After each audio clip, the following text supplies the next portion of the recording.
വടകര മാക്കൂൽ കേന്ദ്രീകരിച്ച് royal furniture എന്ന സ്ഥാപനത്തിന്റെ പേരിൽ ലക്ഷങ്ങൾ തട്ടിയ പ്രതി പിടിയിൽ. മലപ്പുറം കൊണ്ടോട്ടി സ്വദേശി മുസ്തഫയാണ് പോലീസിന്റെ പിടിയിലായത്. ആകർഷകമായ ഓഫറുകൾ നൽകി വൻ ലാഭം ലഭിക്കുമെന്ന് പറഞ്ഞായിരുന്നു തട്ടിപ്പ്. സ്ത്രീകളെയും വീട്ടമ്മമാരെയും ലക്ഷ്യമിട്ടായിരുന്നു മുസ്തഫയുടെയും സംഘത്തിന്റെയും തട്ടിപ്പ് രീതി. ബെൻസൺ ബാബു വിവരങ്ങളുമായി ചേരുകയാണ്. ബെൻസൺ, എന്തായാലും വലിയ തട്ടിപ്പാണ്. എന്തായാലും അത് പിടിയിലാവുകയും ചെയ്തിരിക്കുന്നത് കണ്ടെത്താൻ സാധിച്ചു എന്നുള്ളതാണ്. എങ്ങനെ ആയിരുന്നു ഈ ഒരു തട്ടിപ്പ്? എങ്ങനെയാണ് ഇയാളെ പിടിയിലായത്?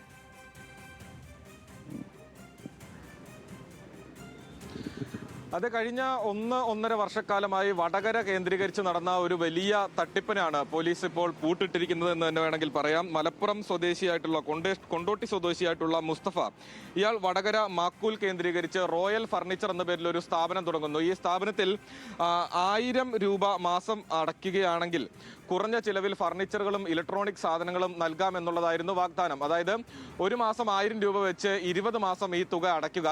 അങ്ങനെ തുക അടച്ച് പൂർത്തിയാക്കുന്ന ആളുകൾക്ക് വളരെ കുറഞ്ഞ പൈസയ്ക്ക് ഫർണിച്ചറുകളും അതോടൊപ്പം തന്നെ ഇലക്ട്രോണിക് സാധനങ്ങളും നൽകും. അത് മാത്രമല്ല, ഓരോ മാസവും നറുക്കെടുപ്പിലൂടെ വിജയിക്കുന്ന ആളുകൾക്ക് ബാക്കി തുക അവർ പിന്നീടുള്ള മാസങ്ങളിൽ അടയ്ക്കേണ്ട. അവർക്കും ഇത്തരത്തിൽ സമ്മാനവും അതോടൊപ്പം തന്നെ ഫർണിച്ചറുകളും ഇലക്ട്രോണിക് സാധനങ്ങളും കുറഞ്ഞ പൈസയ്ക്ക് അല്ലെങ്കിൽ ബാക്കിയുള്ള പൈസയ്ക്ക് ലഭിക്കുന്നു എന്ന തരത്തിലുള്ള ഒരു വാഗ്ദാനമായിരുന്നു നൽകിയിട്ടുണ്ടായിരുന്നത്. അപ്പോൾ ഈ വാഗ്ദാനത്തിൽ വിശ്വസിച്ച് നിരവധിയായിട്ടുള്ള സ്ത്രീകളും വീട്ടമ്മമാരും എല്ലാം തന്നെ ഈ ഒരു തട്ടിപ്പിന് ഇരയാകുന്ന സാഹചര്യമാണ് ഉണ്ടാകുന്നത്. 100-ലധികമുള്ള വനിതകൾ ഇത്തരത്തിൽ ഈ ഒരു തട്ടിപ്പിൽ പണം നൽകുന്ന സാഹചര്യം ഉണ്ടായി. പക്ഷേ പിന്നീട് അങ്ങോട്ട് ഇവർ അന്വേഷണം നടത്തുമ്പോൾ ഒരു മാസവും ഇത്തരത്തിലൊരു നറുക്കെടുപ്പ് നടക്കുകയോ മറ്റ് നടപടിക്രമങ്ങളൊന്നും തന്നെ ഉണ്ടാവാതെ വന്നതോടുകൂടിയാണ് ഇവർ പോലീസിൽ പരാതി നൽകിയത്. പോലീസിൽ പരാതി നൽകാൻ എത്തുമ്പോഴാണ് ഒരു പരാതിയല്ല 100-ലധികം പരാതിയാണ് ചുരുങ്ങിയ ദിവസങ്ങൾ കൊണ്ട് വടകര പോലീസിന് ലഭിച്ചത്. പിന്നീട് വടകര പോലീസ് നടത്തിയ അന്വേഷണത്തിലാണ് ഇയാൾ ഈ സ്ഥാപനം പൂട്ടി. അവിടെ ആദ്യം ഈ മുക്കാൽ എന്ന് പറയുന്ന സ്ഥലത്ത് അവിടെ ഒരു ചെറിയ ഒരു ഷോപ്പ്, അവിടെ ഈ ഒരു സ്ഥാപനത്തിന് ഒരു ബ്രാഞ്ചൊക്കെ ഉണ്ടായിരുന്നു. പക്ഷേ പിന്നീടുള്ള അന്വേഷണത്തിൽ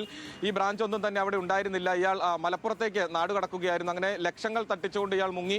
ഇയാളെ പിന്നീട് നടത്തിയ അന്വേഷണത്തിലാണ് ഇപ്പോൾ മലപ്പുറത്ത് വെച്ചിട്ട് ഇയാളെ പിടികൂടിയിട്ടുള്ളത്. ഇയാളുടെ പിന്നിൽ മറ്റാരെങ്കിലും ഉണ്ടോ എന്ന തരത്തിലുള്ള അന്വേഷണം എല്ലാം തന്നെ പുരോഗമിക്കുന്നുണ്ട്. എന്താണെങ്കിലും ഒരാൾ ഒറ്റയ്ക്ക് ഈ ഒരു കൃത്യം ചെയ്യും അല്ലെങ്കിൽ ഇത്ര വലിയൊരു തട്ടിപ്പ് നടത്തും എന്നുള്ളത് പോലീസ് കണക്കാക്കുന്നില്ല. കൂടുതൽ ആളുകൾ ഇതിൽ ഇൻവോൾവ് ആയിട്ടുണ്ട് എന്നുള്ളത് തന്നെയാണ് പോലീസിന്റെ പ്രാഥമികമായിട്ടുള്ള നിഗമനം. അപ്പോൾ അതോടൊപ്പം തന്നെ കൂടുതൽ പരാതികളും ഇനി വരാനുള്ള സാധ്യതയുണ്ട് എന്നും വടകര പോലീസ് പറയുന്നുണ്ട്. മലപ്പുറം കേന്ദ്രീകരിച്ചും സമാന രീതിയിലുള്ള തട്ടിപ്പ് ഇയാൾ നടത്തിയിട്ടുണ്ട് എന്നും പോലീസിന്റെ ഭാഗത്ത് നിന്ന് ഇൻഫർമേഷൻസ് ലഭിക്കുന്നുണ്ട്. അപ്പോൾ വലിയ രീതിയിലുള്ള തട്ടിപ്പാണ് നടന്നിട്ടുള്ളത്. ലക്ഷങ്ങളാണ് ആളുകൾക്ക് നഷ്ടപ്പെട്ടിട്ടുള്ളത്. അപ്പോൾ കൃത്യമായിട്ടുള്ള അന്വേഷണം ഇക്കാര്യത്തിൽ ഇനിയും ഉണ്ടാവേണ്ടതുണ്ട്. മലപ്പുറം കേന്ദ്രീകരിച്ചും കോഴിക്കോടിന്റെ വിവിധ മലയോര മേഖലകൾ കേന്ദ്രീകരിച്ചും സമാന രീതിയിലുള്ള തട്ടിപ്പുകൾ നടന്നിട്ടുണ്ടോ എന്ന അന്വേഷണത്തിലാണ് നിലവിൽ പോലീസ് ഉള്ളത്. സ്വാതി.